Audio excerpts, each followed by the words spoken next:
What's up, everyone, and welcome back to the DCEU season here on Cinematic Reviews. As always, I will be your host, Chris, and this is the show about all things movies and TV. Every week, I give my thoughts on the newest releases, beloved franchises, and even upcoming projects like Star Wars and Marvel. You can, of course, support the show by giving it a rating/review on your favorite podcast service. Your support goes a long way, and I really do appreciate it all from you guys. You can also follow Cinematic Reviews on all social media platforms. Just search for Cinematic Reviews, or you can find all the handles on the Facebook page. Today, we continue our journey through the DC Extended Universe with Shazam. It stars Zachary Levi, Mark Strong, Asher Angel, Jack Dylan Grazer, Jaimin Hansu, and John Glover. I had a blast rewatching this film, and I'm really excited to talk about it. But first, let's dive into some facts about Shazam.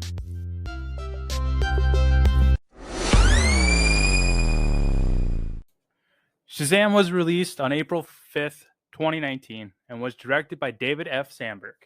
He is best known for this and Annabelle Creation. Shazam grossed $366 million against a $90 million budget, making it the most profitable comic book movie ever.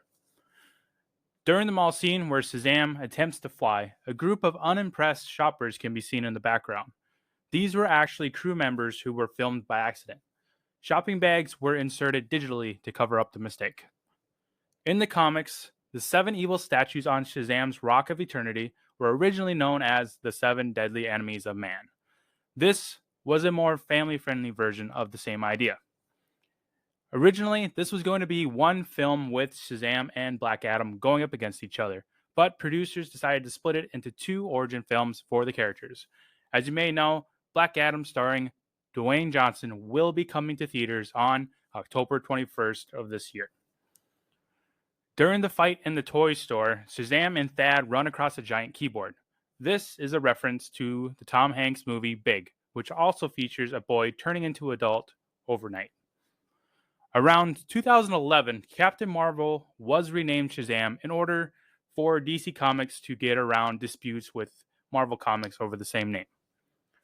Zachary Levi packed on 20 pounds of muscle for the film. However, he still had a slender physique, so he had to wear a padded suit. Shazam's cape in the film is a combination of the character's original design and the new 52 version. And lastly, here are some casting what-ifs for Shazam. Sam Raimi expressed interest in directing the film. Michael Keaton was considered for the Wizard Shazam role. Dwayne Johnson wanted Armie Hammer to play Shazam, and John Cena was on a short list to play Shazam as well. Now, let's get to my thoughts on Shazam.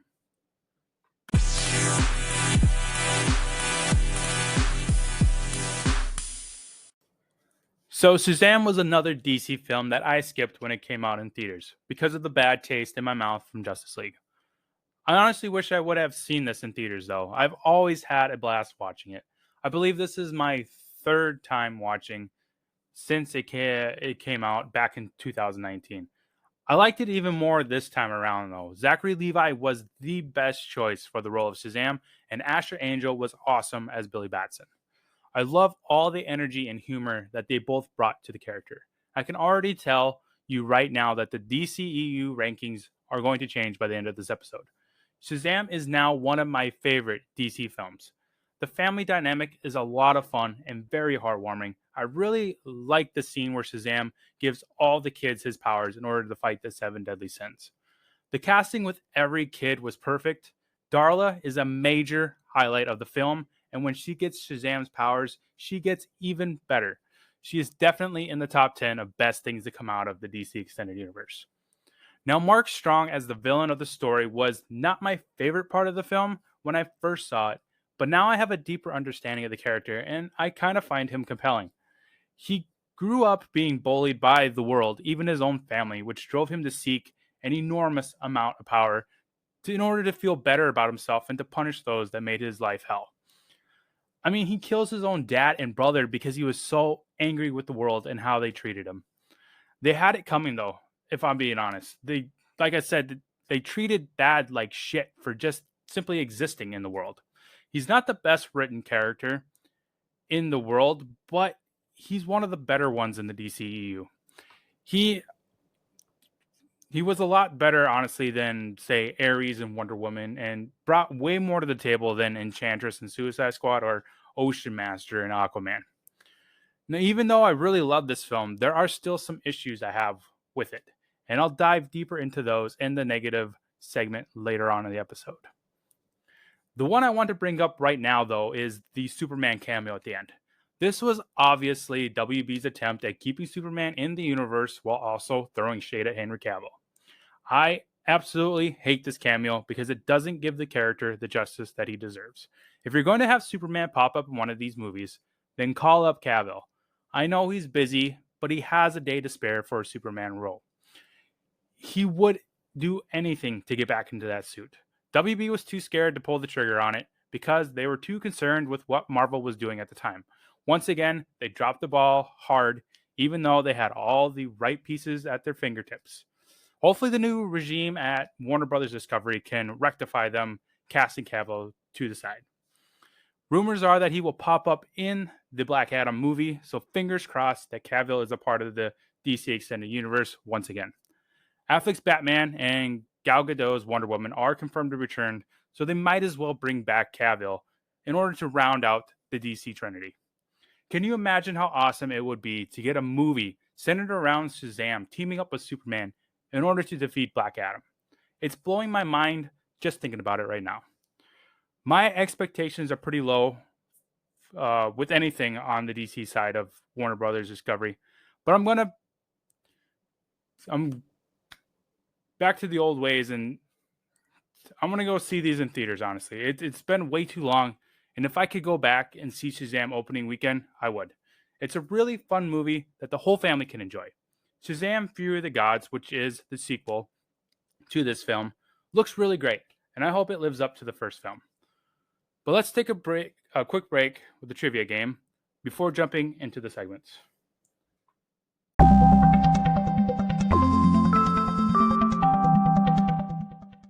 So for any new listeners of the show, this is the part of the episode where we take a quick break to add some extra fun to the episode with a cool trivia game. Now I am going to do this 11 question Shazam quiz. Feel free to follow along if you want to. We're going to start right here. Question 1. What word does Billy say to transform into a superhero? Is it lightning, Superman, wizard, or Shazam? It is Shazam. Question 2. How old is Billy? 23, 13, 24, or 12? Now, I believe they only mention it a couple times, but it is 12. Question 3. Who gave Billy Batson his powers? Black Widow, Captain Marvel, Stan Lee, or a wizard? It was a wizard who was played by the legendary Jaimun Hansu. Question 4. Who is the villain in Shazam? Superman, Dr. Sivana, Batman, or Robin? It is Dr. Sivana. Now, I will refer to him as Thad in the episode, but his real name is Dr. Thaddeus Sivana. Question 5. When did Shazam come out in theater? March 5th, 2019, April 5th, 2019, May 7th, 2019, or November 3rd, 2019. Now, if you remember, this was part of the facts segment earlier, and it was April 5th, 2019 that Shazam came out in theaters. Question 6. Did Billy find his mom? Yes or no? He did indeed find his mom, and I will dive deeper into that in the negative segment later on in the episode. Question 7. Who is Billy's biggest villain? Black Adam, Superman, a worm, or Wonder Woman? This would be Black Adam. Now, he does fight Superman. He teams up with Superman in the comics as well as Wonder Woman because he does become part of the Justice League. Now, a worm isn't quite accurate. I believe it is technically a centipede or some sort. He's the mind control little bug insect thing at the end of the movie in the post-credit scene, but his biggest villain is indeed Black Adam. Question 8. Who does Shazam fight? A cat, Superman, a pig, or a worm? So this is a trick question. It is actually two answers. You could have either said the worm or Superman. Question 9. Does Shazam have a movie? Yes or no? Well, this is a pretty easy one. It is yes, because otherwise you would not be hearing me talking about it today. Question 10. Is Shazam in the Justice League? Yes or no? It is yes. He does become part of the Justice League. And last question. Will Shazam have another movie? Yes or no? Again, this is an easy one. It is yes, indeed. It is Shazam! Fury of the Gods, which comes out next March. So that was today's quiz on the episode. Feel free to share how many you got right out of 11 on the Facebook page or any of the other social media platforms that you can find cinematic reviews. I would love to see all your guys' answers, as well as your thoughts, concerns, debates with the Shazam movie or just the Shazam character itself. That's half the fun of doing this show, is conversing with fans and friends on their opinions of the movies that I cover on this show. But with that, let's jump right into the segments. With first up, standout scenes.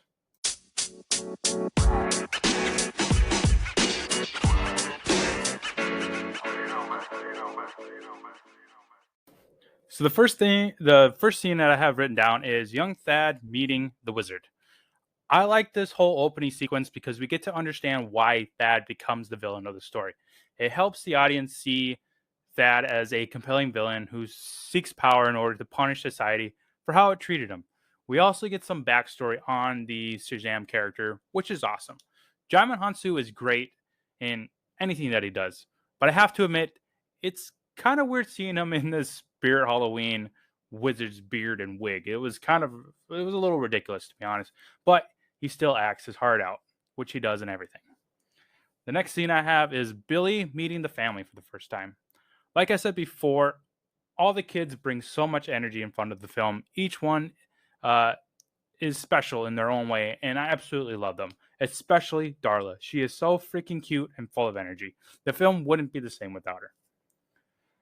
Next I have is Billy standing up for Freddy. This was a great little scene because it showed that Billy does actually care about people, even though he comes off cold and self-centered.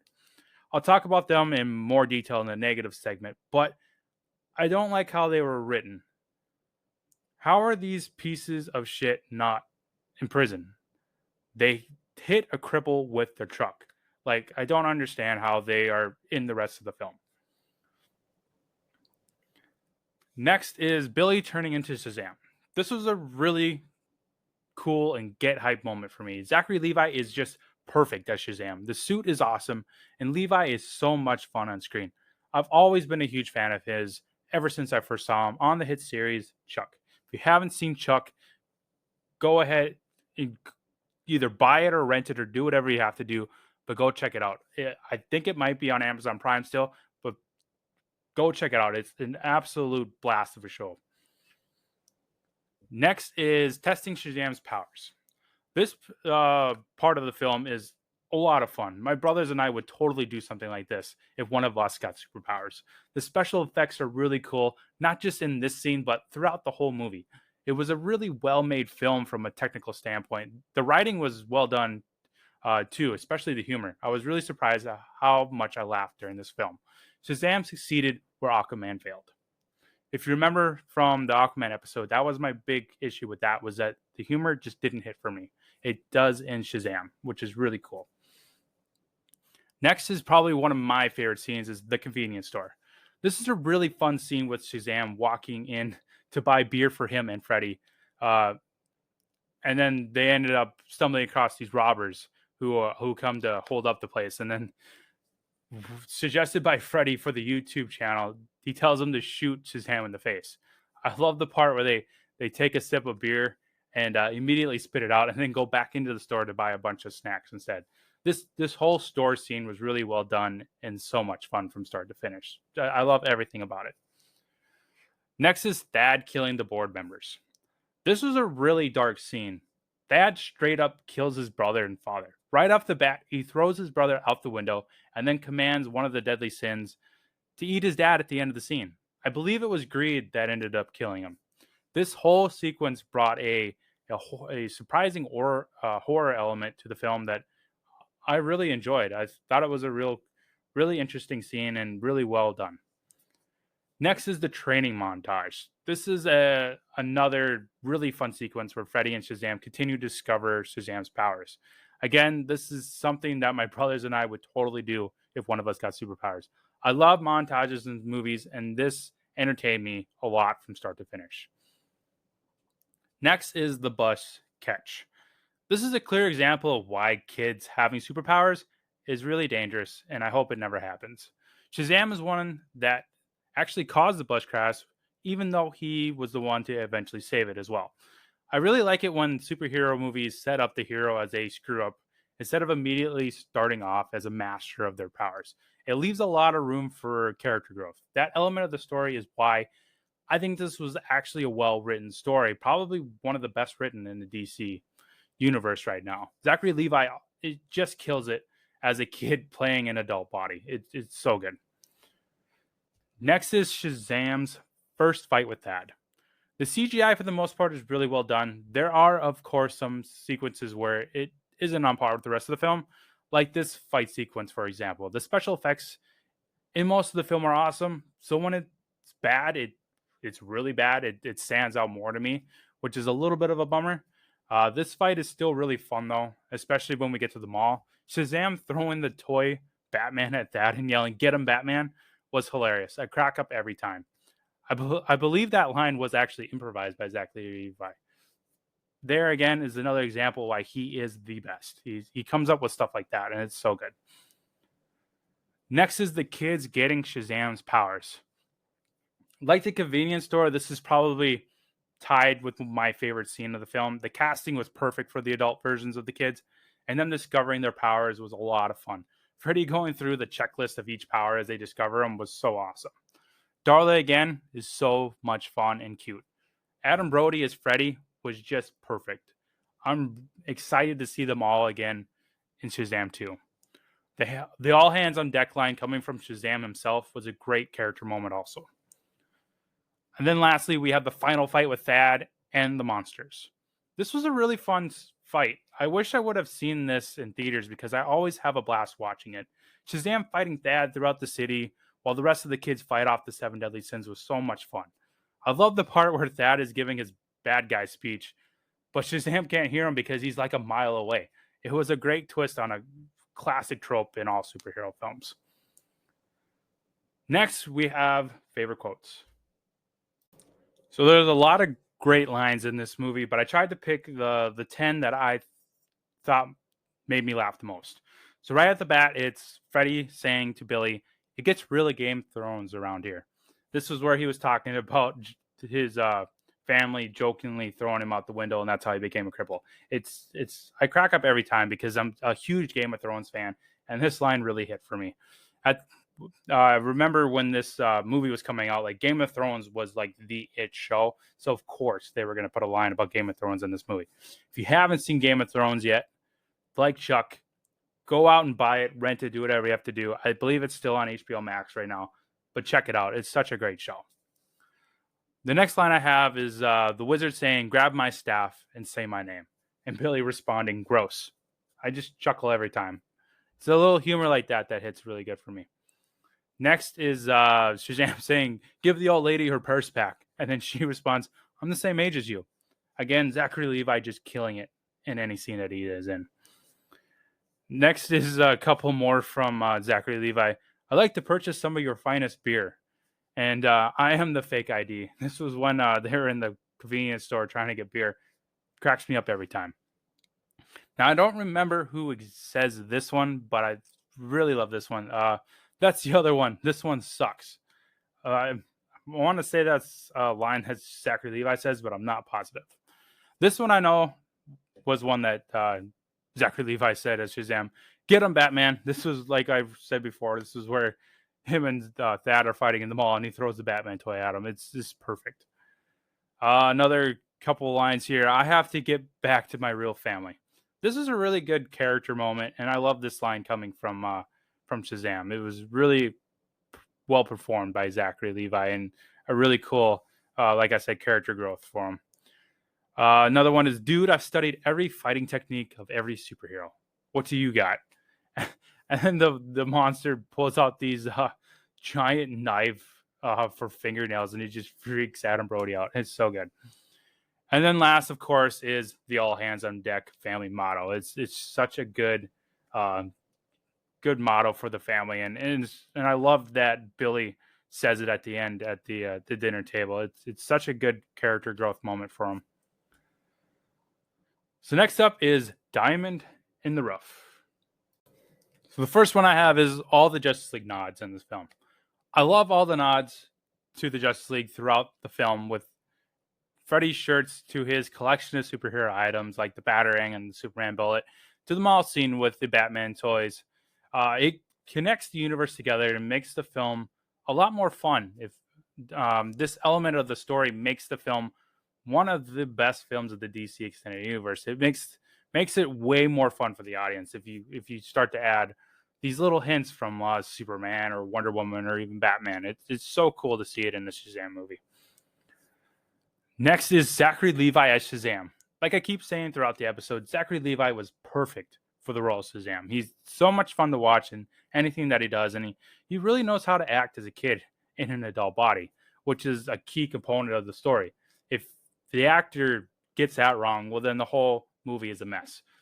But luckily, Zachary Levi knows his shit, and his performance is phenomenal in this. I love it. Next is the costumes. All the costumes I think are awesome, except, of course, the Spirit Halloween wig and beard that they put on Jaimin Hansu as the wizard at the very beginning of the film. But the Shazam Zoot, on the other hand, is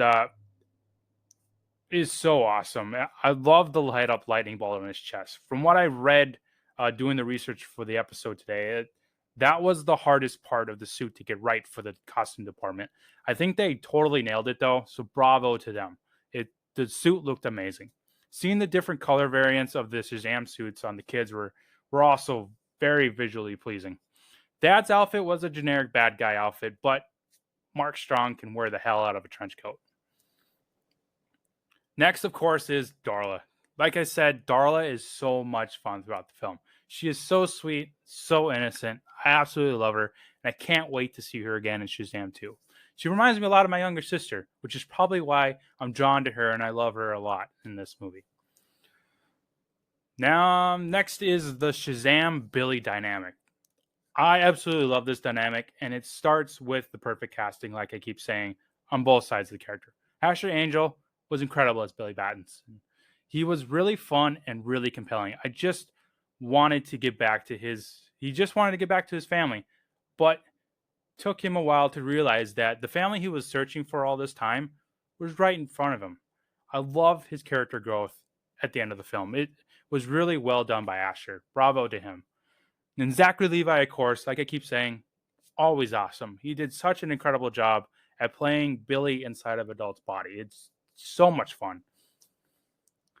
Next is the YouTube aspect of the film. I love that Freddy puts their training up on YouTube. It's very modern and definitely something that would happen if superheroes were real today. It adds another fun element to an already fun story as well. It was such a great decision by the filmmakers to incorporate that into the characters. Then the fight scenes, of course. Like all the action, I love it all. And I thought it was well thought out and executed, especially the end when all the kids are fighting the monsters with their new powers. Again, it adds more fun to an already fun story. That seems to be a trend with these DC films, is the third act kind of falls apart. I think this had one of the stronger third acts, especially with the kids getting the superpowers. It was really well written and well executed. And then lastly, the humor. The humor just hit me. That's something I couldn't say again about Aquaman. Shazam really did succeed where Aquaman failed. Having Zachary Levi as Shazam helped a lot with the humor. But at the end of the day, it all comes down to the writing. And I think this was one of the best written stories of the DC Extended Universe. I probably laughed the most during the convenience store scene and the training montage. There's just, those scenes were perfect, and I could watch them all day. They're so good. Next, negatives. The first negative I have is the car crash at the beginning. John Glover should be dead. He was thrown violently through that windshield and should have died right there. But the car shouldn't have been hit in the first place, though, because there was a lot of time between the car stopping after spinning and before hitting it by the truck. The driver of the truck was clearly blind or stupid. This part could have been written better or fixed during in post. The blocking of the scene makes it confusing. It's always stood out to me. Next is the mom subplot. This was a really stupid element of the story. Billy's mom is very, very unlikable and shouldn't have been in the film. Now I understand that Billy needed to go through that experience in order to realize who his real family was. I find it unbelievable that a mom would ditch her child like that. This whole subplot of her giving him up that way just felt really off to me. It shifted the tone of the film, and I hated that. I didn't like this part of the film. It could have been written better, or just find some other way to go about it, whether he be an orphan or something like that. It just didn't work for me. Next is the truck hitting Freddy scene. The bully honestly should have been in jail for hitting Freddy with the truck. After that scene, they shouldn't have been in the rest of the movie. It's really unrealistic that they would be walking around free after something like that. There were so many witnesses to Freddy getting hit by the truck. I mean, he's a cripple. Like, how are these kids not in prison for the rest of their lives? It blows my mind. Next is the movie's location. So the film is set in Philadelphia, which is kind of off to me because I've always remembered the DC universe using made-up names like Gotham City and Metropolis and Bloodhaven, stuff like that, for their locations. Not actual cities in the real world. It's a small gripe, but it still feels out of place to me. I believe in the comics, Shazam and the Shazam family is from I think I'm saying this right, Fawcett City, not Philadelphia. My guess is that WB wanted to use a real location in order to connect with the audience like Marvel does. No surprise there. WB, once again, too worried about what Marvel is doing. Now, I understand that, but what fans like me love is comic accurate things, even locations. If you screw up the location, then the movie's already off to half your audience. But it's a small gripe, like I said, but I just like to point it up because I'm sure there are people out there that had issues with it, kind of like I did. Next is the CGI. Now, most of the special effects and CGI were really well done in the film. There were some parts, however, of the fighting that stood out to me because the effects weren't on par with the rest of the film. It takes you out of the movie, and that shouldn't happen, especially in a fun movie like this. There needs to be an even flow with the CGI, and I know budget sometimes gets in the way of that, especially with a low budget film like this being only $90 million. But still, that's no excuse. And then lastly, the Superman cameo at the end. I hate it. Should have been Henry Cavill, but WB fucked that up. It's a cool moment, and I like the idea of it. It was a great way to connect Shazam to the rest of the universe. It just wasn't executed as well as it could have been. Thanks for nothing, WB. You really screwed the pooch on that one. Henry Cavill should have been in there with Zachary Levi and the rest of the gang. What a ball drop that was. Now to end the episode. Let's talk rankings. So as a refresher, here's the current DC Extended Universe rankings. At number 1, we have Zack Snyder's Justice League. Number 2, Batman v Superman, Dawn of Justice, Ultimate Edition. 3 is Man of Steel. 4, Wonder Woman. 5, The Suicide Squad. 6 is where Shazam is right now. 7, Birds of Prey.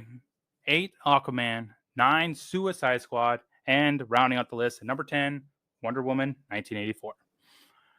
I'm really excited about this. The rankings are about to get shaken up real hard. The Suicide Squad is still a few weeks away, but I'm putting Shazam above it after this rewatch. I had a blast watching it for this episode. Now, the question is, does it keep moving up? Well, Snyder's Justice League and Batman v Superman are staying where they are. They're still my favorite films of the DCEU, even though I had a blast with Shazam. I still really like Man of Steel, and I think Zod is a way better villain than Thad is in Shazam. So Man of Steel is going to stay at number 3. Now, Wonder Woman was awesome, but the villain in the entire third act fell apart for me. The relationship between Diana and Steve is a lot of fun. I love their back and forth throughout the film, but I think I had a slightly more fun of a time with the dynamic between Freddy and Shazam.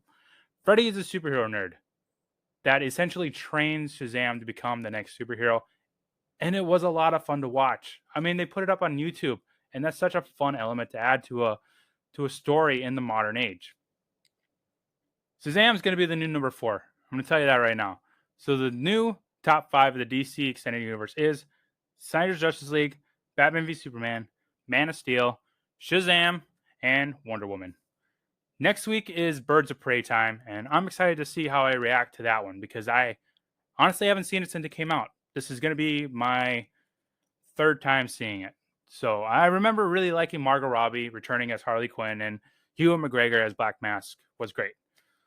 But until then, though, you can find this list and many more on both IMDb and Letterboxd. Just search for Cinematic Reviews. There are about 60 or so lists on there right now, from Lord of the Rings to Christopher Nolan to even heist movies. I have a lot of fun ranking movies, and I would love to see your guys' rankings of the DC Extended Universe. So feel free to share your list on any of the Cinematic Reviews' social media pages.